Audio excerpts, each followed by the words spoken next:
2022 के पुनर्स्थापना का अनुरोध करता हूं। आइटम नंबर 14 नियम 377 के अधीन आज सभी मामले बोलने का मौका मिलेगा। 377 के अधीन श्री गौरव गोगोई जी। धन्यवाद अध्यक्ष महोदय। The prime reason for India's poor performance in combating air pollution is the insufficient capacity building of municipal corporations and district subdivision administrations under the National Clean Air Programme. Sir, reportedly most of the cities mandated to submit their respective city action plans have only replicated each other's initiatives. Some local governments have either underspent or diverted the majority of funds towards projects not at all related to the National Clean Air Programme. Comprehensive monitoring mechanisms must be developed by the Union Government to prevent such activities of the local governments. From the financial year 2022-23, presenting evidence for the increased number of good days and reduction in PM10 annual average concentration is mandatory to receive the 15 Finance Commission recommended grants. This requirement neglects the need for essentials such as building a robust monitoring framework. Only 69 out of the 132 NCAP cities have real-time monitoring stations. In 2020-2021, the NCAP was clubbed with other items under control of pollution and the budget was marginally reduced. Many mostly polluted cities are provided with reduced NCAP funds or no funds at all. Thus, the states must be provided freedom in NCAP funds allocation since the top-down approach is not apt to reduce air pollution. Thank you very much. Rodman Nagarji.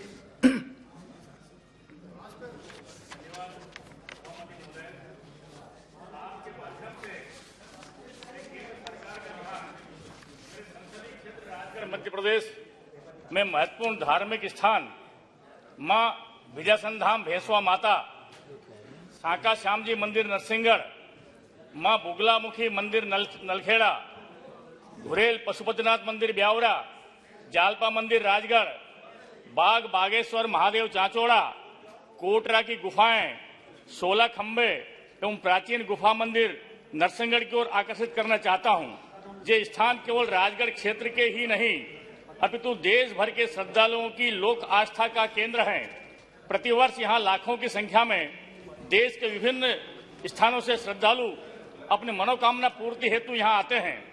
श्रद्धालुओं हेतु आध्यात्मिक एवं पर्यटन की दृष्टि से मूलभूत एवं अधोसंरचनात्मक सुविधाओं की महती आवश्यकता है।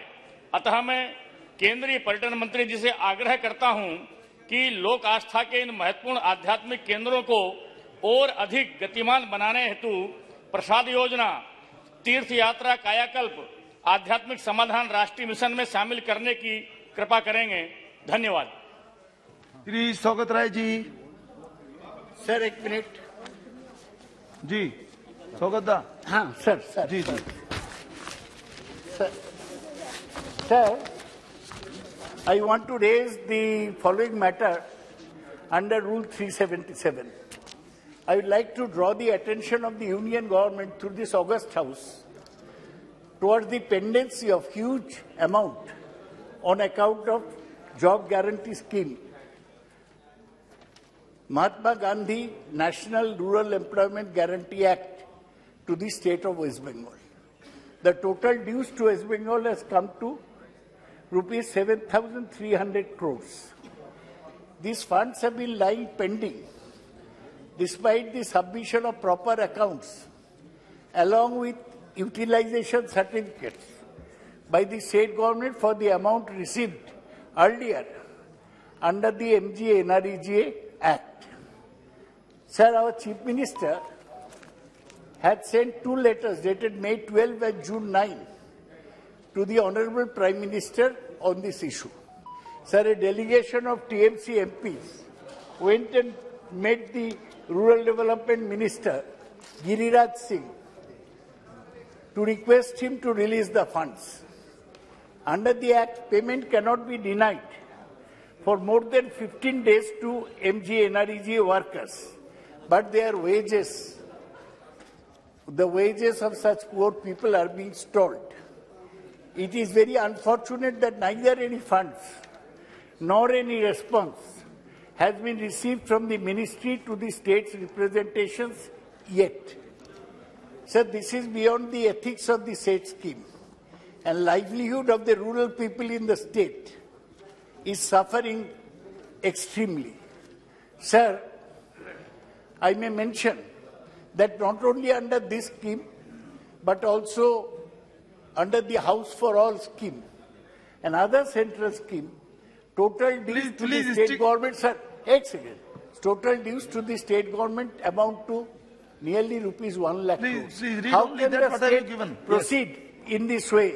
This is beyond the ethics of the state scheme and the livelihood of the rural people. Considering the above circumstances, we will fervently request the Government of India to take necessary action to release all pending dues of the MGA, NREGA and other schemes like House for All to the state government to save the weaker section.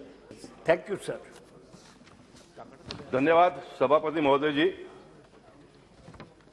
Maharashtra सरकार ने वर्ष 1960 में एक आदेश जारी किया था जिसमें स्पष्ट रूप से कहा गया था कि बॉम्बे उच्च न्यायालय अब से महाराष्ट्र उच्च न्यायालय के रूप में जाना जाएगा, लेकिन इस आदेश को लागू नहीं किया गया। वर्ष 1995 में बॉम्बे का नाम बदलकर मुंबई कर दिया गया, लेकिन बॉम्बे हाईकोर्ट का नाम वही रहा। चूंकि बॉम्बे नामक शहर अब मौजूद ही नहीं है, लेकिन हाईकोर्ट बॉम्बे के नाम पर ही है, जो उचित नहीं है। महाराष्ट्र शब्द का उच्चारण एक महाराष्ट्रियन के जीवन में विशेष महत्व को दर्शाता है। अंत इसके उपयोग को उच्च न्यायालय के नाम में भी अभिव्यक्ति मिलनी चाहिए। महाराष्ट्र राज्य के लोगों की विशिष्ट संस्कृति, विरासत और परंपराओं के रक्षण के लिए महाराष्ट्र अनुकूलन कानून राज्य और संप्रति विषय आदेश 1960 के एक खंड के कार्यान्वयन के लिए बॉम्बे हाईकोर्ट का नाम बदलकर महाराष्ट्र हाईकोर्ट किया जाना नितांत आवश्यक है। इस संदर्भ में मैं यह भी दृष्टि है कि बॉम्बे हाईकोर्ट का नाम महाराष्ट्र हाईकोर्ट किए जाने वाली एक जनहित याचिका में माननीय उच्चतम न्यायालय ने अपने आदेश में 3/11/2022 में कहा है कि इस मामले में संसदीय प्रक्रिया है, अतः इसमें न्यायालय द्वारा हस्तक्षेप नहीं किया जा सकता है और तथापि यदि ऐसा परिवर्तन किया जाना है तो इसे संसदीय या विधायी निकाय के माध्यम से ही किया जाना चाहिए। अंत भारतीय संविधान भाग 6 राज्य के अध्याय 5 राज्य के उच्च न्यायालय के अनुच्छेद 214 प्रत्येक राज्य के लिए एक उच्च न्यायालय होगा के स्थान पर प्रत्येक राज्य के लिए राज्य के नाम से एक उच्च न्यायालय होगा। अंतर्स्थापित किए जाने हेतु संशोधन किए जाए और साथ ही अन्य राज्यों के संविधित अधिकारियों को भी निर्देश दिया जाए कि वह अपने उच्च न्यायालय को के नाम उन राज्य के नाम के अनुसार बदला जाए। धन्यवाद। जय महाराष्ट्र। सभापति जी। श्री राहुल कसवा जी। धन्यवाद महोदय। मेरे संसदीय क्षेत्र के हनुमानगढ़ जिले के नौहर, रावतसर, भादरा तहसील के किसानों की प्रधानमंत्री फसल बीमा योजना के तहत फसल बीमा कंपनी एग्रीकल्चर इंश्योरेंस कंपनी द्वारा किया जाता रहा है। क्षेत्र के किसानों की कंपनी द्वारा खरीफ फसल वर्ष 21, रबी वर्ष 21-22 का बीमा क्लेम आज तक नहीं दिया गया। 35% से अधिक क्रॉप कटिंग की जो कर्मचारी क्रॉप कटिंग हुई है उसमें बीमा कंपनी कर्मचारी, राजस्व विभाग और कृषि के विभाग के अधिकारियों के उपस्थिति में किसानों के सिग्नेचर्स हुए हुए हैं क्रॉप कटिंग की रिपोर्ट को लेकर। इसके बावजूद भी बीमा कंपनी ने स्टैक के अंदर स्टेट जो लेवल टेक्निकल असेसमेंट कमेटी है उसमें क्रॉप कटिंग की रिपोर्ट के आंकड़ों को चैलेंज किया गया और बीमा कंपनी बीमा क्लेम को भुगतान करने से मना कर दिया जा रहा है। वह स्टैक के द्वारा सैटेलाइट के डाटाज मांगे गए सेंट्रल गवर्नमेंट से, जबकि किसानों के द्वारा लगभग मांग की जा रही है कि खरीफ फसल 21 के अंदर और 22 रबी के अंदर जब किसानों ने सिग्नेचर कर दिए हैं तो उसके उपरांत भी सैटेलाइट के आंकड़े क्यों मांगे जा रहे हैं। आपत्ति की सुनवाई के दौरान राजस्थान सरकार ने इस बात को स्वीकारा कि क्लेम सैटेलाइट और क्रॉप कटिंग के एवरेज के ऊपर दिया जाएगा, जिसका किसान आज भी विरोध कर रहे हैं। मेरा आपसे निवेदन है कि कृषि मंत्री जी से अनुरोध करूंगा कि लोकसभा क्षेत्र के अंदर हनुमानगढ़ जिले के नौहर, भादरा, रावतसर में किसानों को खरीफ 21 व रबी 21-22 की क्लेम क्रॉप कटिंग के आधार पर दिया जाए। धन्यवाद सर। श्री राजेश वर्मा जी। मैं आपका ध्यान अपने संसदीय क्षेत्र जनपद सीतापुर उत्तर प्रदेश की तरफ आकृष्ट करना चाहता हूं। मेरा जनपद काफ़ी बड़ा जनपद है और सीतापुर उसका बहुत बड़ा शहर है और प्रदेश की राजधानी लखनऊ से मात्र 80 किलोमीटर की दूरी पर स्थित है। हजारों दैनिक यात्री, मजदूरी करने वाले लोग एवं व्यापारी प्रतिदिन प्रातः सीतापुर से लखनऊ और संध्या में लखनऊ से सीतापुर आते जाते हैं, परंतु प्रातः एवं संध्या में कोई भी पैसेंजर ट्रेन नहीं है। अतः सभापति महोदय, मैं आपके माध्यम से माननीय रेल मंत्री जी से मांग करता हूं कि जनहित में सीतापुर लखनऊ यात्रियों की सुविधा को दृष्टिगत रखते हुए एक मेमो ट्रेन के अप डाउन के संचालन हेतु निर्देश प्रदान करने का कष्ट करें। श्री सुब्रत पाठक जी। श्री सुब्रत पाठक जी। श्री गणेश सिंह जी। धन्यवाद सभापति महोदय, मैं आपके अनुमति से नियम 377 के अधीन अपनी बात को यहाँ पर रख रहा हूँ। आजाद भारत के इतिहास में 2014 से लेकर आज तक भारतीय राष्ट्रीय राजमार्ग मंत्रालय एवं प्राधिकरण ने जो ऐतिहासिक कार्य करके जो कीर्तिमान स्थापित किया है वह अत्यंत सराहनीय है। किंतु मेरे लोकसभा क्षेत्र सतना जो उत्तर प्रदेश की सीमा से लगा हुआ है, किंतु सीधा कोई भी राष्ट्रीय राजमार्ग नहीं है। भारतमाला योजना के से मैंने सतना से सिमरिया, सिरमौर, जवा, शंकरगढ़, प्रयागराज हेतु एक राष्ट्रीय राजमार्ग की मांग की थी, जिसकी सैद्धांतिक सहमति भी हो चुकी थी। माननीय मंत्री जी का आश्वासन पत्र भी मुझे मिला था, किंतु आज तक दो राज्यों को जोड़ने वाली सड़क जो कि सर्वाधिक पिछड़े हुए क्षेत्र से गुजरने वाली है, उसकी स्वीकृति नहीं हो पाई। मैं आपके माध्यम से मांग करता हूं कि तत्काल उप सड़क की स्वीकृति दी जाए। धन्यवाद। Shri Khagen Murmu ji. Thank you, Chairman Sir. I would like to draw the kind attention of Honorable Minister of Civil Aviation towards the pressing need of an airport in Malda. The nearest airports to Malda are Siliguri and Kolkata, which are 250 kilometers and 350 kilometers away, respectively far. These long distances have hampered economic activities along with loss of thousands of lives during medical emergencies. Since the 18th century, great quality jute, export grade mangoes, mulberry and excellent quality silk have been the main sources of revenue for Malda.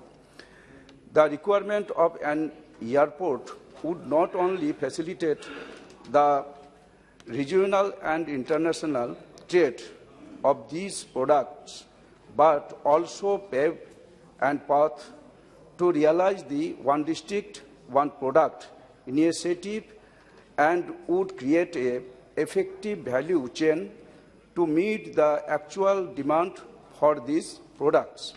In this regard, I would request the Honourable Minister of Civil Aviation, through you, sir, to expedite the construction of Malda Airport, which has been under construction since 2017. Thank you. Shrimati संध्या राय जी। श्रीमती संध्या राय जी। नहीं। धन्यवाद सभापति महोदय जी। मैं आपके माध्यम से नियम 377 के अधीन मेरे भिंड जिले के लिए मैंने पूर्व में सभापति महोदय आपके माध्यम से पूर्व में सदन के माध्यम से माननीय कृषि मंत्री जी से भिंड जिले में एक अतिरिक्त कृषि विज्ञान केंद्र खोलने हेतु निवेदन किया था, जो आज दिनांक तक विचार में नहीं लाया गया। मैं आपके माध्यम से बताना चाहूंगी कि भिंड जिला कृषि उपज की दृष्टि से अत्यंत महत्वपूर्ण जिला है तथा कृषि विकास की अत्यंत संभावना है। वर्तमान में भिंड जिले में कृषि विज्ञान केंद्र तहसील लाहौर में खोला गया है, जो कि भिंड जिले से उसकी दूरी 60 किलोमीटर है तथा अन्य तहसीलों एवं अन्य 4 विधानसभाओं से भौगोलिक दृष्टि से भी दूर है, जिस कारण से कृषि विभाग से प्राप्त होने वाले लाभ सीमित किसानों को ही प्राप्त हो पाते हैं। भारतीय कृषि अनुसंधान परिषद नई दिल्ली द्वारा मध्य प्रदेश के धार जिले में 2 कृषि विज्ञान केंद्र किसानों को लाभ दिलाने के लिए खोले गए हैं। यहाँ यह भी मैं ध्यान आकर्षित करना चाहूंगी आपके माध्यम से कि पूर्व में कृषि विज्ञान के नाम से भिंड जिला मुख्यालय पर कृषि विश्वविद्यालय को भूमि आवंटित कर बिल्डिंग बनाई जा चुकी है। तत्पश्चात तत्कालीन कारणों से कृषि विज्ञान केंद्र लाहौर में खोला गया।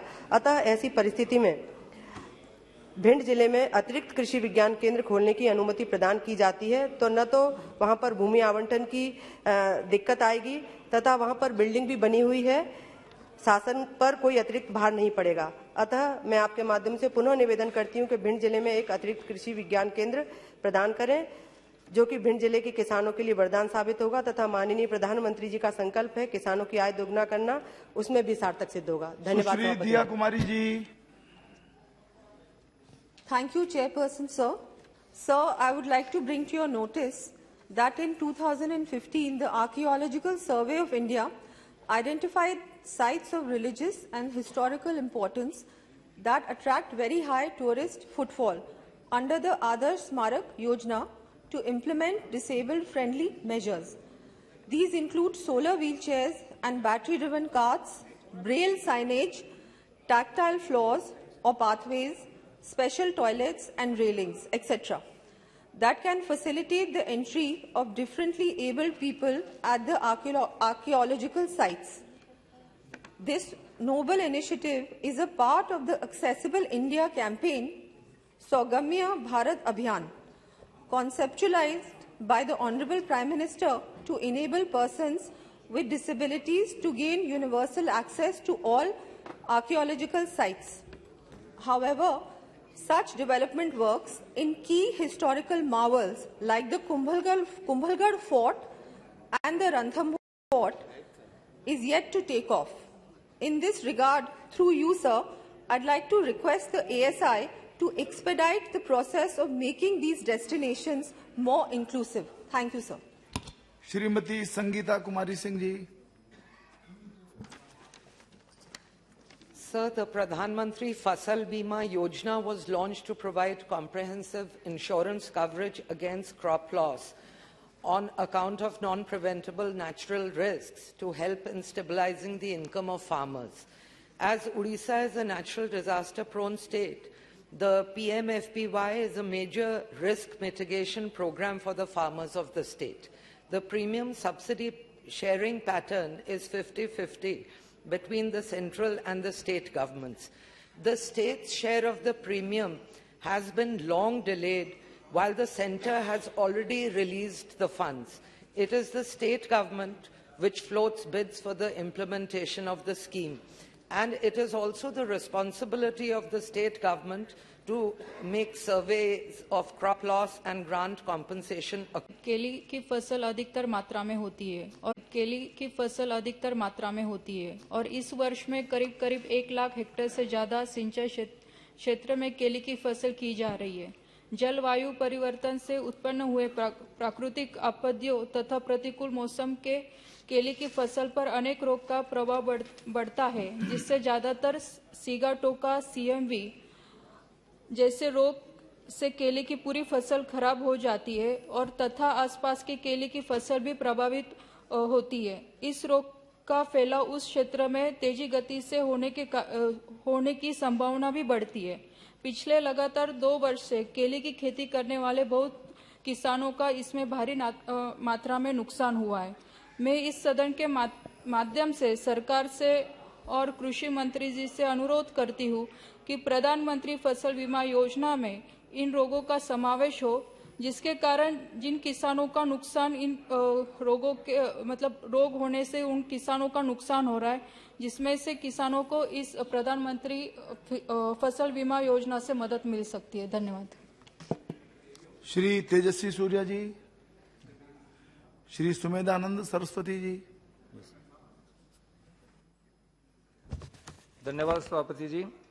महोदय, देश में कोई भी व्यक्ति जब किसी वित्तीय संस्थान में ऋण हेतु आवेदन करता है तो वित्तीय संस्थान द्वारा उस व्यक्ति की क्रेडिट हिस्ट्री चेक करने के लिए क्रेडिट स्कोर निकाला जाता है। वर्तमान में भारत में 4 क्रेडिट रेटिंग एजेंसी काम कर रही हैं। RBI के नियमानुसार इनमें से सिविल रिकॉर्ड अनिवार्य है, जिसके विवरण के आधार पर ही वित्तीय संस्थान द्वारा आमजन को ऋण उपलब्ध करवाया जाता है। वर्तमान में विभिन्न अनाधिकृत क्रेडिट ऐप व प्राइवेट फाइनेंस कंपनियां कार्य कर रही हैं, जो ऑनलाइन ही लोन स्वीकृत कर देती हैं। इनमें आमजन के दस्तावेजों का गलत इस्तेमाल करके भी लोन लेने जैसे साइबर फ्रॉड की संख्या में बढ़ोतरी हो रही है।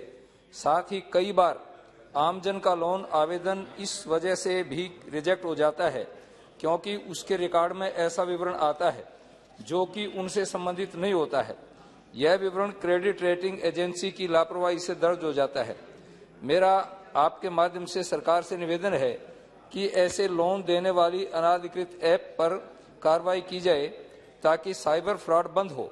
साथ ही क्रेडिट रेटिंग संस्थाओं को भी आमजन से रिकॉर्ड में सही विवरण ही दर्ज करने हेतु बाध्य किया जाए। धन्यवाद। श्री रंजीत सिंह निम्बालकर जी। माननीय सभापति महोदय, धन्यवाद। मैं आपकी ओर से पर्यावरण मंत्री जी का ध्यान आकर्षित करना चाहता हूँ। मेरे लोकसभा क्षेत्र में माढ़ा लोकसभा क्षेत्र से मैं चुन के आया हूँ। पुणे जिले के मुला और मुठा जो नदी है, रिवर है, वहां से जो इंडस्ट्री का जो पोल्यूटेड वाटर है वो मुला मुठा में छोड़ दिया जाता है और वो छोड़ा हुआ पानी आगे जाके भीमा रिवर में मेरे क्षेत्र में आके मिलता है और भीमा रिवर के ऊपर उजनी डैम बना है। आज उजनी डैम का पानी इतना खराब हो चुका है कि पानी के ऊपर एक बड़ा सा लेयर, ऑयल का लेयर और गंदगी का लेयर पैदा हुआ है और वही पानी आगे जाके कई लाखों किसान पानी पीने के लिए इस्तेमाल करते हैं और उजनी से पानी छोड़ा जाता है और वो चंद्रभागा नदी में मिला जाता है। चंद्रभागा नदी जो महाराष्ट्र का भगवान विट्ठल जहाँ की तीर्थ क्षेत्र है, वहाँ चंद्रभागा नदी होती है। जो आपने लिख करके दिया है उसी को कृपया पढ़िए जी, वही रिकॉर्ड में जाएगा। जी जी। उजनी डैम का पानी आगे जाके चंद्रभागा नदी में मिलकर जाता है, जो पंढरपुर स्थित भगवान विट्ठल जी की माता रुक्मिणी जी के विश्व विख्यात मंदिर से होकर गुजरती है। विट्ठल दर्शन के बाद आने वाले भक्त यहाँ चंद्रभागा के नदी में पवित्र स्नान करते हैं। ये प्रदूषित चंद्रभागा नदी का जल आके मुख में लेते हैं, फिर विट्ठल के दर्शन के लिए जाते हैं।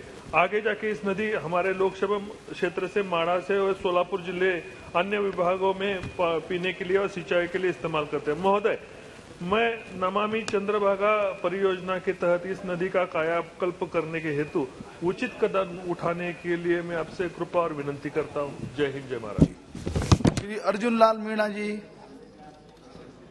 धन्यवाद सभापति महोदय। महोदय, मैं राजस्थान के उदयपुर संसदीय क्षेत्र से आता हूं। मेरे संसदीय क्षेत्र आदिवासी बहुल क्षेत्र है और भारत सरकार के शेड्यूल 5 में आता है। वर्तमान में उदयपुर संभाग से निर्यात आयात कारोबार की काफी संभावनाएं हैं।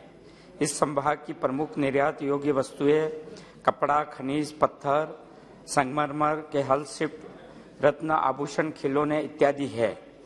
वर्तमान में निर्यात योग्य उत्पाद जयपुर, दिल्ली और अहमदाबाद हवाई अड्डे से भिजवाई जा रही है, जिससे संचालन लागत बढ़ती है।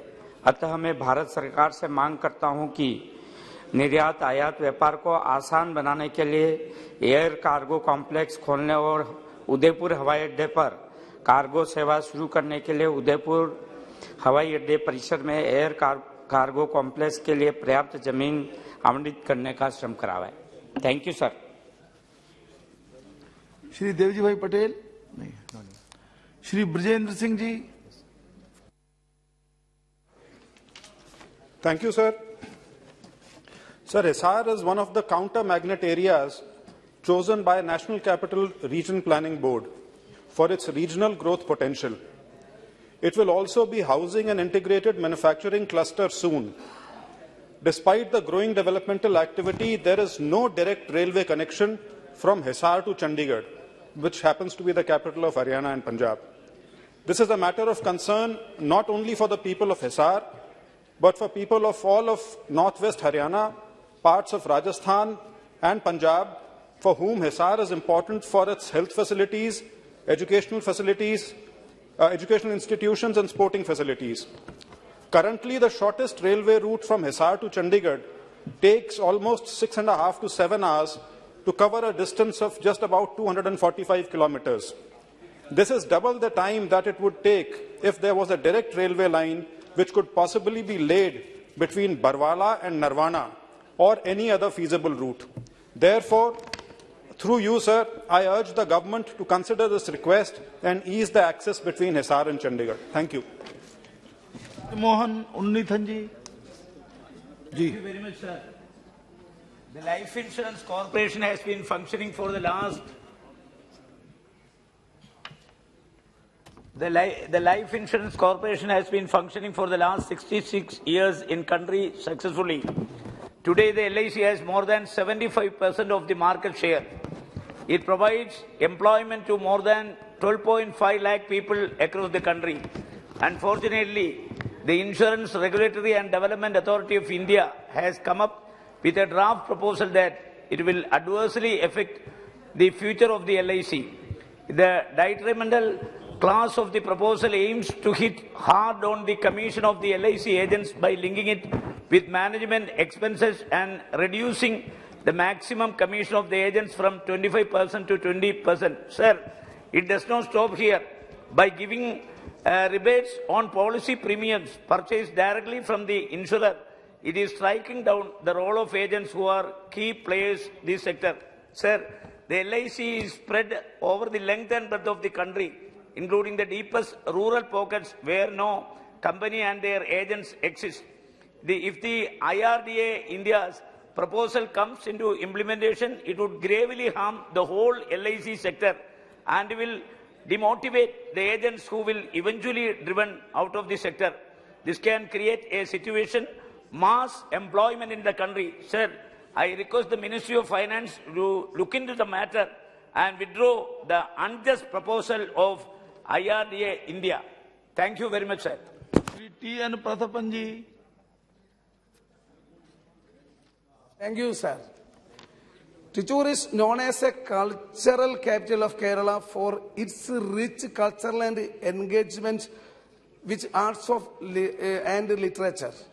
Trichy has also a good legacy of many temple arts. At Trichy, a Central Research Institute for Temple Arts can preserve the legacy of temple arts and it can promote them to international attention. Due to lack of effective attention, many of the temple arts are losing its richness and traditions. The Research Institute can bring them together and it will facilitate a platform for flourishing their traditions. Trichy currently has a good potential for a network of temple pilgrim centers. It has academies of several performing arts. This atmosphere may strengthen a research academy of temple arts in Trichy. Such an institute can start courses for temple arts, encourage research of them, and facilitate a museum of equipments used for temple arts. Therefore, I request the Honorable Minister of Culture to establish a research institute of temple arts in Trichy. Thank you. Thank you, sir. Dr. Shri Gautam Sigamani Pon. Thank you, sir. So, Ulundurpete Salem National Highway at Kallakurichi Parliamentary Constituency is an accident-prone zone, sir. Accidents take place daily, and in the last 11 years, from 2011 to 22, around 1,036 deaths have been reported, sir. The cause for the accidents is because the four-way National Highway track Ulundurpete Salem is incomplete. This project started in July 2008 at an estimate of 941 crores. Is still not completed, but was said to be completed in 2013. Fact is, the work is still incomplete. Athur, Vazhappadi, Udayapatti, Chinnasalem, Kallakurichi, Tyagaduruvam, Elavanasoor and Ulundurpete are left as two-way roads, sir, instead of four-way roads. Four-way roads shrink to two-way roads and over bridges having dangerous curves causing tragic accidents. The NH connecting Salem and Chennai via Ulundurpete and Viluppuram is very vital, as it has many education institutions and facilitates large number of small and medium-scale industries in Salem, Namakkal, Kadalur and Viluppuram districts. The speedy completion of the national highway, which is incomplete for more than 10 years, will help in bringing new industries here. Hence, I request the government should speed up the national highway NH 79 road connecting Salem and Ulundurpet, lying unfinished for several years now, and prevent the loss of unfortunate lives in such accidents. Thank you, sir. Shri Raghuram Krishna Raju. Thank you, Honorable Speaker, sir. Chairman, sir. The Fiscal Responsibility and Budget Management FRBM Act was enacted in 2003 with the aim to establish financial discipline, improve the administration of public finances, strengthen financial prudence, and reduce the revenue deficit, thereby to maintain a sustainable economic growth in the country. During the last 2 decades, it has been subjected to many amendments by the state governments to borrow more funds to meet the expenditure of their states, which resulted into a larger revenue deficit, contrary to the main objective of FRBM Act. Some state governments are resorting to use it as a tool to increase their borrowings by showing fictitious corporations that have no income of their own, where the repayments were being paid by the government. Because of such irresponsible and indisciplined borrowings of few state governments, the main objective of the FRBM Act is being defeated, and revenue deficit of those states is increasing instead of reduction. In view of the above, through this August House, I request the Honorable Prime Minister and Honorable Minister for Finance to embark on taking immediate corrective steps before it goes out of hands and save the economy of the state, especially from the state where I got elected. Thank you, sir.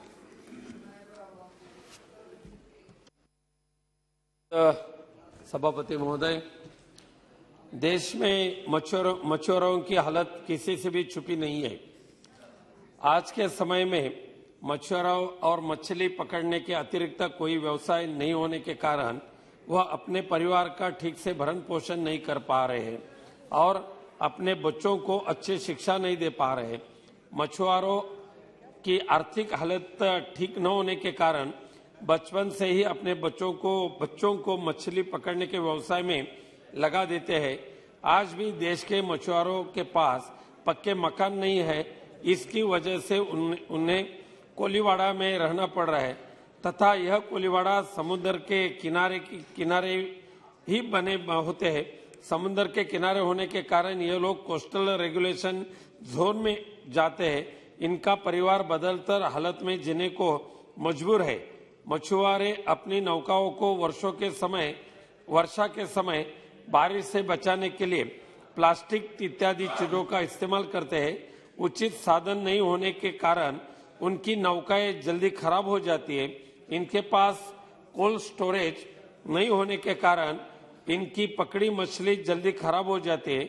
इनकी परेशानी यह खत्म नहीं होती है तथा मछुआरे मछली पकड़ने ज्यादातर खाड़ी इलाके में जाते हैं, जिसमें कीचड़ होने के कारण मछली नहीं पकड़ सकते। इस वजह से उनके व्यवसाय में कमी आ रही है।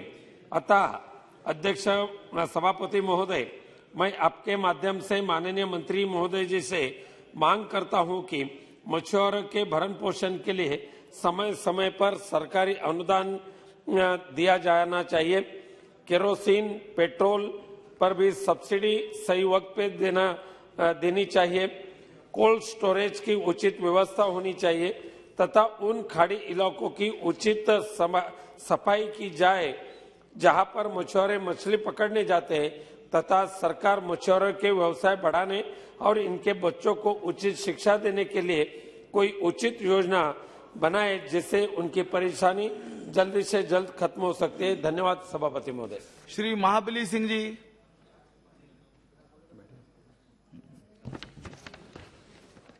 सभापति महोदय, मेरे संसदीय क्षेत्र काराकाट के अंतर्गत नवीन नगर विधानसभा क्षेत्र के Anugrah Narayan road railway station जिला मुख्यालय का मुख्य स्टेशन है सर। जबकि अनुग्रह नारायण रोड से मुंशी बिगहा, जीवा बिगहा, सीरीज के रास्ते चरण, रेंगनिया, मझौली, सोनौरा, अकोढ़ा जो BRBCL और NTPC का at annual average growth rate of 8.1% between 2015-16 and 2019-20 period, significantly higher than the national AGR of 4.7%. During 2020-21 up to September 2020, Telangana exports were valued at 4.1 billion, registering an increase of 14% in compared to 2019-20. Thank you, sir. But what do you want? You didn't make any request.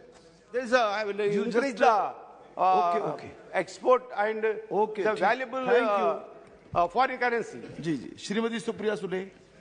Sir, today road safety seems to be a huge challenge in our country, and this is the issue I want to raise, sir, today. There's an area called Navre Bridge in Pune city, Nare, which is a part of my constituency, sir, in Khadakwasla area.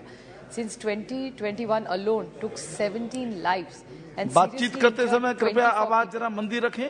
जो माननीय सदस्य बात कर रहे हैं, जरा धीमी आवाज में बात करें. या तो न करें, अच्छा होगा कि न करें. बहुत आवश्यक है तो जरा धीमी आवाज में करें. So that, अब वो मैं नाम नहीं ले सकता हूँ. मैं अभी नहीं लूंगा, बाद में. I think please. Okay. Sir, road safety seems to be a big challenge in our country, and I'd like to raise this issue regarding Navle Bridge in my constituency, which is the Nare area in Pune city and Khadakwasla area. Since 2021, took 17 lives and seriously injured 24 people. On November 21st, a series of accidents continued because a truck lost its control and about 40 vehicles caused a large pile of damaged vehicles on that road. The bridge has become a black spot for accidents due to the combination of steep inclines and turns and downward slopes, which have been reduced in the first measure of the check of the accidents. I have time and again raised this issue, and the service roads also need to be spruced up. But the accident somehow had stopped for about 6 months. But in order to ensure that people follow traffic rules and sufficient presence of police along the highway is much needed. Although National Highway, Police and Municipal Corporation of Pune have taken several steps in the past, but we have not been able to get a zero accident area as yet. So I would request the Ministry of Road Transport and Highways to look into the matter and take some very concrete steps, because it's a very large highway and we lose a lot of innocent lives here. Thank you, sir. Dr. Shri MP Abdul Samad Samadani. Thank you, sir. Sir, through you, I would like to draw the attention of the government and the Honorable Minister for Civil Aviation especially to a serious crisis that has occurred in the much awaited development process of the Kozhikode International Airport in Kerala. Sir, this crisis has taken place in the completion of the official formalities of the development project of the airport. The crisis, which is related with the financial aspect of the project, can be solved by effective and positive coordination between the central and state government departments and the governments. Sir, I therefore request the Honourable Minister of Civil Aviation to initiate such a move for coordination between the central government and the state government, and to do the needful for starting the delayed development work of the airport at the earliest. Meanwhile, there are reports that the concerned authorities may be deciding to reduce the length of the airport runway, considering the non-completion of the essential official formalities by the concerned. Therefore, sir, I request the government to cancel that idea, which was already given up by the Honourable Minister on the request of members of Parliament representing the area. The curtailment of the runway will be very harmfully affecting the well-being, welfare, the day-to-day functioning and future development of this airport, this international airport, on which a large number of passengers, including the Pravasis, depend. Sir, this very important development work of the airport has to continue, and the curtailment of the runway, the idea has to be withdrawn, sir. Thank you, sir. Thank you so much. Shri Subrat Pathak ji.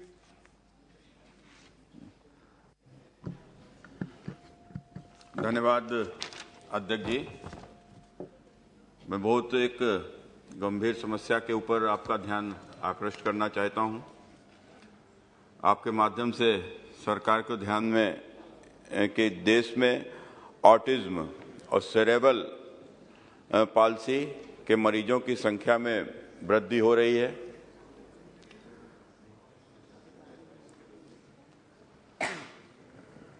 एक आंकड़े के अनुसार हमारे देश में 10 वर्ष से कम उम्र के हर 100 बच्चों में से एक बच्चा ऑटिज्म का शिकार है। स्वास्थ्य मंत्रालय को इस दिशा में कारगर प्रयास किए जाने की आवश्यकता है।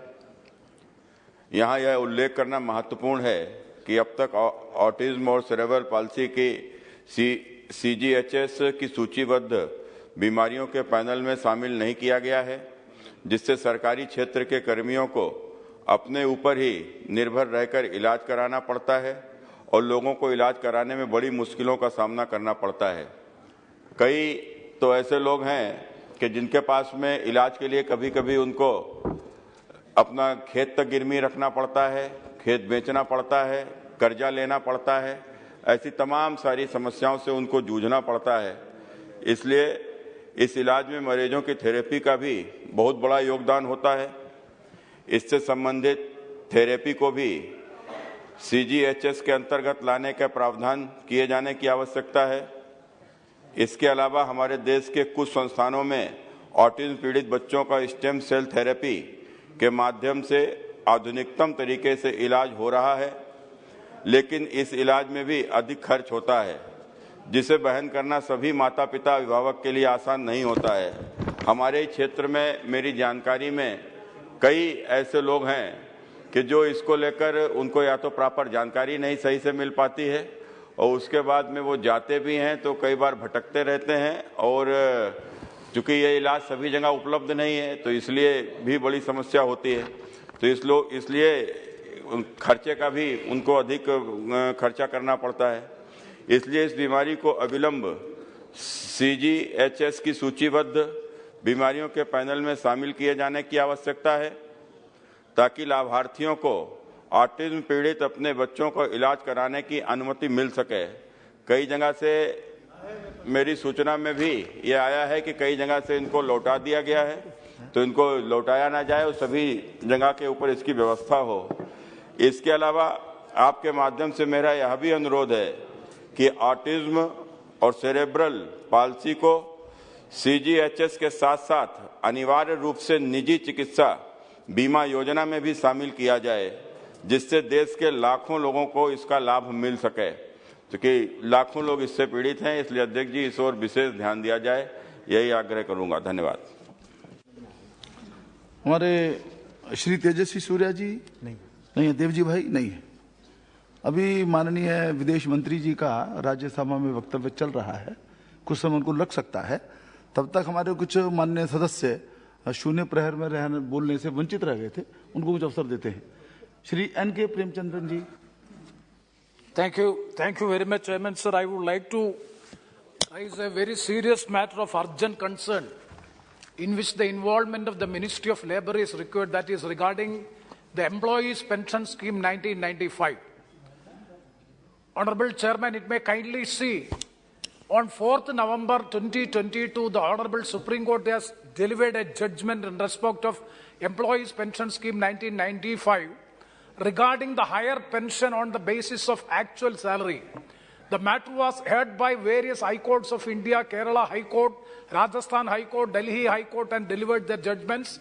Against the judgments of these various High Courts, Government of India, Labour Ministry, and Employees Provident Fund Organization has preferred a special leave appeal, and that appeal has been rejected and dismissed by the learned Supreme Court, and subsequently review petition was filed, and the review petition was further allowed, and they delivered a detailed judgment. Sir, the judgment is affecting millions of workers in the country, those who are in the service and also those who are out of service who have already opted pension. In such a situation, it is having series of ramifications are there as far as the judgment is concerned. So my point is, as per the judgment of 2022, that is Employees Pension Scheme, those who have not opted for higher pension on the basis of the actual salary, they are entitled to opt for the pension within 4 months from the date of the judgment. So the date of judgment was on 4/11/2022. But it is quite unfortunate to note that the Employees Provident Fund organization has not yet taken any step so as to implement the order of the Supreme Court judgment. That will be adversely affecting the poor workers. And another point is, those who have already retired prior to 1/9/2014, they are not entitled to for opting higher pension. But at the same time, But at the same time, the R.C. Gupta judgment is approved and ratified in the judgment. So there is an ambiguity as far as the employees' pension scheme is concerned. So my point is, the government of India should come out with a clear statement as far as the implementation of the Supreme Court judgment regarding implementation of the order, as well as those who already retired before 1/9/2014. When I would urge upon the Labour Ministry to come out with a statement for the implementation of the judgment at the earliest, so as to protect the interests of the millions of workers. धन्यवाद सभापति महोदय। मैं जिस इलाके से आता हूं, वहां 3 ऐसी घटनाएं हो गई सर सभापति महोदय, जो देश को जानने लायक है कि पूरा का पूरा जो आदिवासी समाज है, शेड्यूल 5 का जिला है, जो संथाल पड़ना पूरा इलाका है, उसमें 3 अभी हत्याकांड ऐसा हुआ जिसमें कि घर में घुस के लड़की को जला दिया गया। हम बेटी बचाओ बेटी पढ़ाओ की बात कर रहे हैं, लेकिन चाहे वो दुमका में हो, चाहे काठीकुंड में हो, चाहे मेरे लोकसभा जरमुंडी में हो सर, और पिरपैंती में भी अभी हुआ है सर, जो मेरा अपना खुद का विधानसभा है जहां का मैं वोटर हूं। ये चारों जगह जो चीजें दिखाई दे रही हैं, और लगातार मैं इस पार्लियामेंट में बोलता रहा हूं सर कि वोट बैंक का सवाल नहीं है, सवाल यह है कि जो आपका जिला मुर्शिदाबाद है, मालदा है, कटिहार है, किशनगंज है, भागलपुर है, गोड्डा है, दुमका है, देवघर है, जामताड़ा है, पाकुड़ है, इन सबों का डेमोग्राफी बदल गया। और डेमोग्राफी यदि पूरे देश के पॉपुलेशन के बढ़ोतरी को यदि आप लेंगे, और यदि मेरे इलाके और जो बिहार का पार्ट है, जो बंगाल का पार्ट है, जो संथालपन्ना झारखंड का पार्ट है, उसमें अचानक पॉपुलेशन बहुत बढ़ा है। और पॉपुलेशन बढ़ा है मुसलमानों का, उन मुसलमानों का जो बांग्लादेशी घुसपैठिए हैं। और बांग्लादेशी घुसपैठियों को धर्म के आधार पर यदि आप देखते हैं तो एक बड़ा सवाल पैदा होता है कि आपकी बहू सुरक्षित है कि नहीं, बेटी सुरक्षित है कि नहीं। ये 4 घटनाएं तो मैं आपको बता रहा हूं कि जो कि हत्या कर दी गई, दिन दहाड़े हत्या कर दी गई, लेकिन जो एक बड़ा ट्रेंड डेवलप हुआ है और पूरे देश को जानने वाला सवाल है सर, कि आदिवासी लड़कियों के साथ मुसलमान शादी कर रहा है, और शादी करके उनके जो बच्चे हो रहे हैं वो मुसलमान हो रहे हैं। जब झारखंड अलग हुआ तो उस वक्त पाकुड़ एक जिला है हमारे यहां जिसका पॉपुलेशन 30%, 32% मुस्लिम पॉपुलेशन था, आज वो 66% पर हो गया है। मैं जब गोड्डा में पहली बार चुनाव लड़ने के लिए गया 2009 में अध्यक्ष महोदय, तो उस वक्त जो है केवल और केवल 2 लाख मुसलमान थे, आज 4 लाख मुसलमान हैं। क्या ये यहां के मुसलमानों का रोजगार नहीं छीन रहे? क्या एएसआई और पीएफआई की जो एक्टिविटी है इस देश को तोड़ नहीं रही है? पूरे दुनिया का जो भी साइबर क्राइम हो रहा है वो सब मेरे इलाके में हो रहा है। यदि आप देखेंगे, जामताड़ा नाम का नेटफ्लिक्स पर एक बड़ा सीरियल हो चुका है, और वो सब बांग्लादेशी मुसलमान और घुसपैठिए कर रहे हैं। मेरा आपके माध्यम से सरकार से आग्रह है कि ये समय आ गया है कि नेशनल पॉपुलेशन रजिस्टर बनाइए, जो बांग्लादेशी घुसपैठिए हैं उसको बाहर करिए, और जो आदिवासियों के नाम पर जो प्रताड़ित हो रही हैं महिलाएं, जो शादी करके धर्मांतरण कर रहे हैं, और जिसके ऊपर सुप्रीम कोर्ट ने भी एक बहुत बड़ा क्वेश्चन किया है, उसको आप रोकने का प्रयास करें। धन्यवाद सभापति महोदय, आपका बहुत बहुत धन्यवाद। मैं आपका ध्यान एक बहुत ही संवेदनशील और दुर्भाग्यपूर्ण मामले की ओर आकर्षित करना चाहता हूं।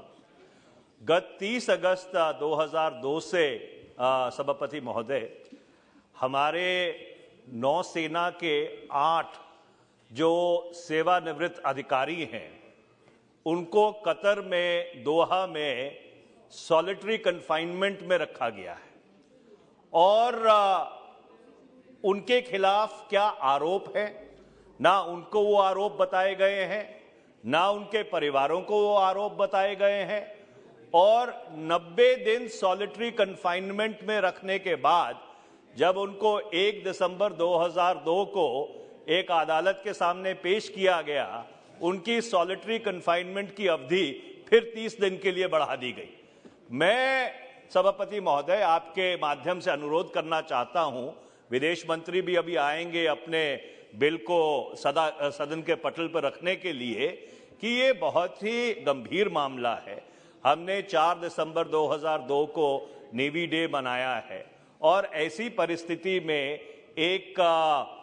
एक पड़ोसी देश में हमारे 8 सेवानिवृत्त नौसेना के अधिकारी अगर 120 दिन से ज्यादा सॉलिटरी कन्फाइनमेंट में हों और ना उनको बताया गया, ना उनके परिवारों को बताया गया, और शायद भारतीय दूतावास को भी नहीं बताया गया कि उनके खिलाफ क्या आरोप है, ये बहुत ही एक दुर्भाग्यपूर्ण बात है। मैं आपके माध्यम से सरकार से अनुरोध करना चाहता हूं कि कतर की सरकार के साथ इस मामले को तुरंत उठाया जाए और ये जो 8 लोग हैं इनको रिहा कराकर हिंदुस्तान वापस लाया जाए। बहुत बहुत जायसवाल जी। बहुत बहुत धन्यवाद सभापति महोदय। बिहार में संविधान की धज्जियां उड़ रही हैं। बिहार में जो भी स्कूल हैं उसमें बिल्कुल साफ नियम है कि जो सरकारी स्कूल हैं वह रविवार को बंद होंगे और जो उर्दू स्कूल है वह शुक्रवार को बंद होंगे। और इसमें मुझे कुछ नहीं कहना है, लेकिन पूरे सीमांचल क्षेत्र में चाहे वो किशनगंज हो, पूर्णिया हो, अररिया हो, सभी जगहों पर शुक्रवार को छुट्टी दी जा रही है। जो भारत सरकार अपना मध्याह्न भोजन शुक्रवार को देती है वो बढ़ता नहीं है, वह पूरा का पूरा पैसे का घोटाला हो रहा है। और संविधान से ऊपर व्यक्ति कैसे हो सकता है? जब मेरे क्षेत्र में मझरिया में एक उर्दू स्कूल है, एक भी अल्पसंख्यक बच्चा वहां नहीं पढ़ता है, फिर भी जबरदस्ती शुक्रवार को वहां छुट्टी कराई जाती है, यह कहते हुए कि यह उर्दू स्कूल है, जबकि वहां एक भी अल्पसंख्यक बच्चा नहीं है। वहीं सीमांचल के क्षेत्र में एक पूरी साजिश के तहत जो एक पूरे इलाके में बांग्लादेशी घुसपैठियों के कारण शुक्रवार को स्कूल में छुट्टी कराई जा रही है, उस दिन का मध्याह्न भोजन का घोटाला हो रहा है और बिहार सरकार पूरी तरह से चुप है। अभी पीरपैंती में भी श्रीमती नीलम देवी जी की जघन्य हत्या हुई है और वहां का पुलिस अधीक्षक कहता है कि नहीं, यह मामला उधार लेने का है और उधर कोई अल्पसंख्यक पूरे समाज को वह अपमानित कर रहे हैं। अगर एक महिला की इस बुरी तरह हत्या की जाती है और आप इसको समाज उधार से जोड़ रहे हैं तो यह बहुत ही शर्मनाक बात है। Shri ET Mohammed Basheer ji. Thank you very much. Sir, I wish to draw the kind attention of this House and the government towards an injustice done against lakhs and lakhs of students who are depending pre-matric scholarship. So this pre-matric scholarship was now abandoned. It is cancelled. Government of India has not said any specific reason, sir. Sir, you may be knowing that poor students, this is scholarship, you have to realize. This was under Ministry of Social Justice and Ministry of Tribal Affairs. So you can very well imagine, sir, how important was this. Lakhs of students, they were depending upon this scholarship only, sir. Not only that, the cruelty in that is something more. Because everything was going on nicely. Application was invited. It was scrutinized. And they were waiting for the final order. Unfortunately, in a fine morning, Government of India decided to withdraw that. 1 to 8 class. 1 to 8 class, poor students. These poor students, they were depending this because, sir, this was a very, very important motivation for the students, relief for the students. Such poor students were enjoying that, sir. We have to realize one thing more, sir. Government, I would like to ask the Honorable Minister, what is that you are going to gain out of this? What benefit is you are going to have it, except doing some hardship to the poor students? Sir, I humbly submit. It's a humanitarian kind of question. I humbly request the government not to proceed this kind of these things. Kindly restore that and clear the backlog. These are my humble submissions, sir. Thank you very much for giving me this opportunity. सभा, देश के लिए बहुत अच्छा दिन है। पिछड़ों में से जो उपराष्ट्रपति बने, आज उन्होंने राज्यसभा में नेतृत्व किया, ये बहुत ही सौभाग्य की बात है। और पिछले दिनों देश के लिए सौभाग्य की बात है कि एसटी क्लास से राष्ट्रपति बनाए गए। उसी क्रम में जम्मू कश्मीर से संबंधित पिछड़ों में से, जिसमें जाट, गुजर, यादव, पाल, सैनिक, कसब, सुनार, लोहार, कुम्हार, तमाम पिछड़ी जातियां आती हैं, और दलित जो 22% के करीब हैं, तो जम्मू कश्मीर में आजादी से अभी तक उनका शोषण होता रहा, पिछड़ों का भी और दलितों का भी। और 370 हटने के बाद जो खास करके वहां एसटी क्लास में आते हैं, गुजर मुसलमान या गुजर बकरवाल, उनके लिए सरकार ने बहुत अच्छा सोचा और 10% का उनके लिए रिजर्वेशन दिया, जो पहली सरकारों ने कभी रिजर्वेशन नहीं दिया। उनका शोषण हुआ, वोट लीक, रिश्तेदारियां करी, पर करा कुछ नहीं। ये बहुत ही अच्छी बात है। लेकिन पिछले दिनों कांग्रेस और नेशनल कॉन्फ्रेंस और पीडीपी ने उनको गुमराह करने के लिए एक चाल चली है कि तुम्हारा जो आरक्षण हो 10% हुआ है, उसमें 10% जो आरक्षण हुआ है उसमें दूसरी जातियों को लेके आ रहे हैं। तो मैं आपके माध्यम से कहना चाहता हूं सरकार से, सरकार सहानुभूति पूर्वक उनके बारे में सोचे और जो 10% आरक्षण उनका है वो कम ना करा जाए। अगर कुछ जातियां ली जाए तो प्रोपोर्शनेटली प्रो डेटा बेसिस अलग से उनका आरक्षण कराया जाए। बहुत बहुत धन्यवाद। धन्यवाद धन्यवाद सभापति महोदय। चलिए आप स्लिप भेजिए स्लिप भेजिए जी। धन्यवाद सभापति महोदय। मैं अपने लोकसभा क्षेत्र के अति महत्वपूर्ण विषय आपके समक्ष रखना चाहता हूं। पिछले कई बार मैंने इसको सदन में रखने का काम किया। मेरा लोकसभा क्षेत्र के अति महत्वपूर्ण जो धलभुंगड़ एयरपोर्ट है वो उड़ान स्कीम में है और लगातार हम लोग प्रयास कर रहे हैं कि उसका काम शुरू किया जाए। पिछले सरकार जब हमारे थे उस समय हमारे माननीय aviation minister state Jayant Sinha ji भी यहाँ बैठे हुए हैं। 2019 में जनवरी महीना में उसका भूमि पूजन भी किया गया था, लेकिन आज तक इसका शुरुआत नहीं हुआ क्योंकि स्टेट गवर्नमेंट का अनदेखी का चलते आज तक शुरू नहीं हुआ। क्योंकि जमशेदपुर एयरपोर्ट इसलिए जरूरी है क्योंकि वहाँ टाटा जैसे घराना 8-10 बड़े उद्योग है, वहीं आदित्यपुर इंडस्ट्री बेल्ट में लगभग हजारों उद्योग है जो कि विभिन्न क्षेत्र में लोग अपना बिजनेस का पर्पस में जाते हैं। वही यूरेनियम जैसा, कॉपर जैसा माइंस भी है, आयरन और का है। तो मेरा आपके माध्यम से ही कहना है कि सिर्फ ये झारखंड के सीमावर्ती इलाका नहीं बल्कि उड़ीसा के बालेश्वर वो औद्योगिक क्षेत्र है, आदित्यपुर उद्योग क्षेत्र है, पश्चिम बंगाल के खड़गपुर वो भी औद्योगिक क्षेत्र है और मात्र 72 किलोमीटर 59 किलोमीटर 46 किलोमीटर में। मैं आपको आपके माध्यम से माननीय एविएशन मंत्रालय से आग्रह करना चाहता हूं कि राज्य सरकार से अविलंब बात करके उनका मनसा साफ करते हुए, क्योंकि झारखंड में जो अति आवश्यक है उसको नजरअंदाज करके अभी देवघर में हमारे निशिकांत दुबे जी अभी नया नया एयरपोर्ट खोले, वो अभी दुमका का बात कर रहे हैं। तो दुमका महज 32 किलोमीटर है और जमशेदपुर अति महत्वपूर्ण है, उसका तरफ नहीं जाते। लेकिन आपके माध्यम से मैं माननीय मंत्रालय और माननीय मंत्री से निवेदन करना चाहता हूँ, टाटा जैसा जमशेदपुर सारे उद्योग घराना है, इंडस्ट्री बेल्ट के साथ साथ तो माइंस इलाका है, उसके जल्द से जल्द। और चाकुलिया में भी एयरपोर्ट है, वहाँ पूरी उद्योग नगरी है। इसलिए आपके माध्यम से अनुरोध करना चाहता हूँ कि धलभुंगड़ का एयरपोर्ट जो हमारे उड़ान स्कीम में है उसका जल्द से जल्द शुरू किया जाए। धन्यवाद। श्री रवनीत सिंह जी।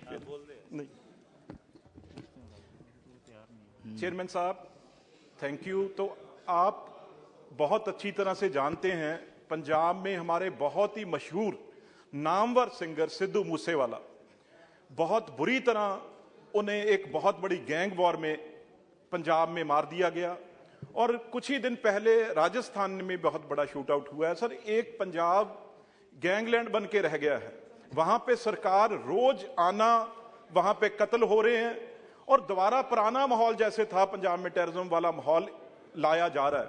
सर मेरी आपसे गुजारिश है, क्योंकि सेंट्रल गवर्नमेंट होम मिनिस्टर भी उसमें मिनिस्ट्री लगी हुई है और जो उसके मारने वाले हैं वो कनाडा अमेरिका में बैठे हैं, पाकिस्तान में बैठे हैं, सर उसके ऊपर लुकआउट नोटिस भी जारी किया हुआ है।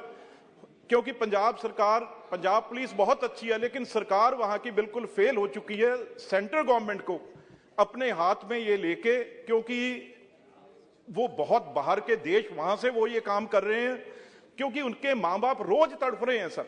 इतने बड़े नामवर सिंगर और अनेकों उसकी तरह जो नौजवान मारे जा रहे हैं, उनको न्याय मिले, उनके माँ बाप कहीं ये तो सोच सकें भी हमारा बेटा चला गया और उसका हमें जिसने मारा उनको सजा तो मिली।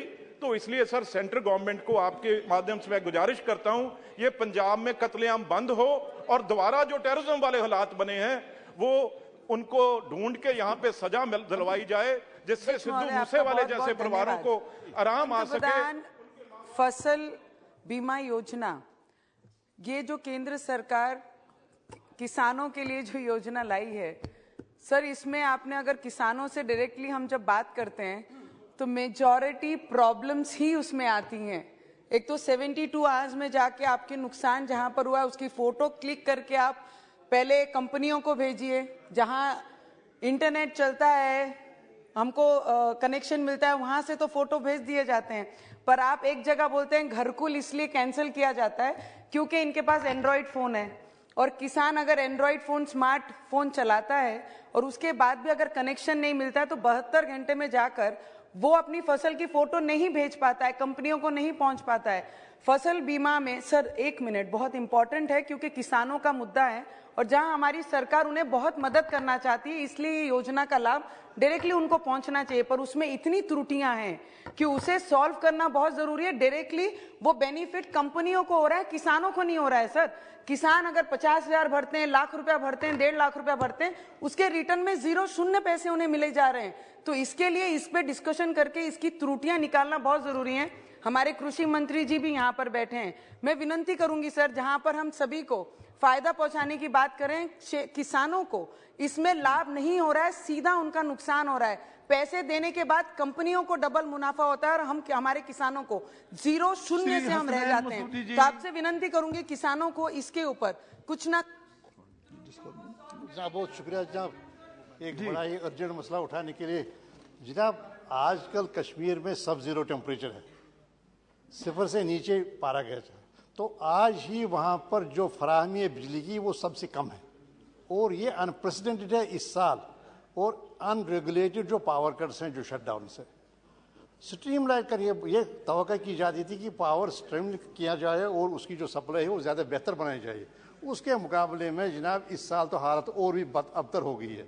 तो मेरी ये गुजारिश होगी कि कोई 2500 मेगावाट के करीब वहाँ बिजली की ज़रूरत है रोज़ाना, उसके मुकाबले में सिर्फ 1600 के करीब वहाँ सप्लाई की जाती है। एक तो वहाँ लोकली स्ट्रीमलाइन किया जाए, रेगुलेट किया जाए जो भी पावर कट्स हैं, शटडाउन से, और दूसरी यहाँ से बिजली की जो फराहमी है वो इंक्रीज़ की जाए ताकि ऑप्टिमम लेवल तक 2500 मेगावाट तक जो भी रिक्वायरमेंट हो वो उस तक वहाँ बिजली फराहम की जाए और लोगों को सब 0 टेम्परेचर में, जबकि इस वक्त फ्रीजिंग से नीचे चला गया टेम्परेचर, तो उसमें उनको असुविधा न हो। श्रीमती जसकौर मीणा जी। बहुत बहुत धन्यवाद सभापति जी। मैं एक ऐसे अति महत्वपूर्ण और वर्तमान में चल रहे एक बहुत किसानों के प्रति अन्याय को दिखाना चाहती हूं कि भारत जोड़ो यात्रा के अंतर्गत राजस्थान के 3 जिलों में जहां 23 लाख पौधे अमरूद का फल देते हैं, यहां 3000 गाड़ियां उनकी यहां दिल्ली में आती हैं, नेशनल हाईवे बंद कर दिए, स्टेट हाईवे बंद कर दिए। ऐसी परिस्थिति में किसान अपने फलों को रास्ते में ही पटक रहे हैं और किसान बर्बादी के कगार पर हैं। मेरा आपसे अनुरोध है कि नेशनल हाईवे और हाईवे बंद नहीं होने चाहिए और ना ही राजस्थान की सरकार ने कोई प्रोसेसिंग यूनिट वहां स्थापित की ताकि वो अपने पके हुए फल को वहां दे सके। मैं आपके माध्यम से ये कहूं कि भारत जोड़ो यात्रा, ये जोड़ो यात्रा नहीं, किसानों के लिए भारत किसानों को तोड़ने की यात्रा जो चालू हो रही है, इसमें राजस्थान की सरकार का पूरा हाथ है और वहाँ रंगारंग कार्यक्रम करते हैं और उधर किसान बर्बाद हो रहे हैं। Thank you, Honourable Chairman. My submissions regarding the Sabri project. So, Angamali-Erimeli railway line will provide connectivity to the National Pilgrim Center, Sabrimala, with many other pilgrim centers, including Kaladi, the birthplace of Sankaracharya, Baranangaram, the shrine church of St. Alphonsa, Erimeli, the center of religious fraternity. The railway line will connect 14 commercial and industrial centers of Kerala. It will have a great impact on the pilgrim tourism potential of the state, overall development of the Ernakulam, Idukki, Kottayam and Pathanamthitta district. Honourable Prime Minister Sri Narendra Modi has directed to include this railway line project into the Pragati platform on 26th October. However, due to various reasons, the project did not progress and led to the freezing of the project by the railway on September. Sir, Government of Kerala has informed Railway Board the willingness to share 50% of the cost of Angamali Erimeli Sabari new project. Considering the importance of the project, the overall development of the state, boost the pilgrim tourism, commerce, industries, urbanization, public transport, etc., and the fact that Government of Kerala has agreed to bear 50% of the cost of the project. I urge on the government to include Angamali Erimeli Sabari railway line to the Prime Minister's Gadi Shakti project and approving the revised estimate with a facility of Vande Bharat rail service. Thank you. Shri Vinayak Rao Raut जी। सही वक्त पे मिलनी चाहिए, बिजली की supply नहीं हो रही है। विनायक राव आप बोल चुके हैं 0 आवर में आज? नहीं, वो रिकॉर्ड में नहीं आया था। नहीं बोल चुके हैं, दोबारा नहीं। तो खत्म करता हूँ सर। तो नहीं खत्म करने के लिए बोला। काट भी अलाउ। आप जी बोल चुके हैं एक बार, तो प्लीज आपको भी ध्यान रखना था। कोई बात, हाँ प्लीज। நன்றி அவைத் தலைவர் அவர்களே. No, it can't be like that. Please. நன்றி அவைத் தலைவர் அவர்களே. நாடு முழுவதும் ஆன்லைன் சூதாட்டத்தை தடை செய்ய வேண்டும். ஆன்லைன் சூதாட்டத்தால் பலரும் தற்கொலை செய்து வந்து இருக்கக்கூடிய நிலையிலே ஆன்லைன் சூதாட்டத்தை தடை செய்ய வேண்டும் என்று கேட்டுக்கொள்கின்றேன்.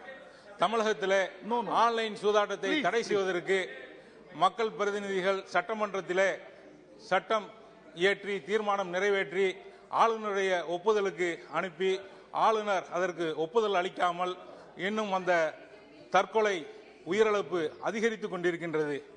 மக்களால் தேர்ந்தெடுக்கப்பட்ட பிரதிநிதிகளெல்லாம் இணைந்து பெரும்பான்மையாக ஒருமனதாக இயற்றப்பட்ட தீர்மானத்தை ஆளுநர் ஒப்புதல் அளிக்காமல் அங்கே உயிரிழப்பு அதிகரித்துக் கொண்டிருக்கின்றது. எந்த விதத்திலும் மக்களால் தேர்ந்தெடுக்கப்படாத ஆளுநர் இந்த மசோதாவை இழுத்தடித்து கொண்டிருக்கின்றார். கிட்டத்தட்ட இந்த ஆன்லைன் சூதாட்ட தடை மசோதா உள்ளிட்ட 22 மசோதாக்களுக்கு மக்களால் தேர்ந்தெடுக்கப்பட்ட சட்டசபையில் நிறைவேற்றிய மசோதாவை ஆளுநர் ஒப்புதல் அளிக்காது தமிழக சட்டப்பேரவை மட்டுமல்ல 8 கோடி தமிழர்களையும் அவமதிக்கக்கூடிய செயல். ஆளுநரை ஒன்றிய அரசினுடைய பிரதிநிதியாக இருக்கக்கூடிய ஆளுநரை அரசு माननीय मंत्री श्रीमती मीनाक्षी लेखी जी।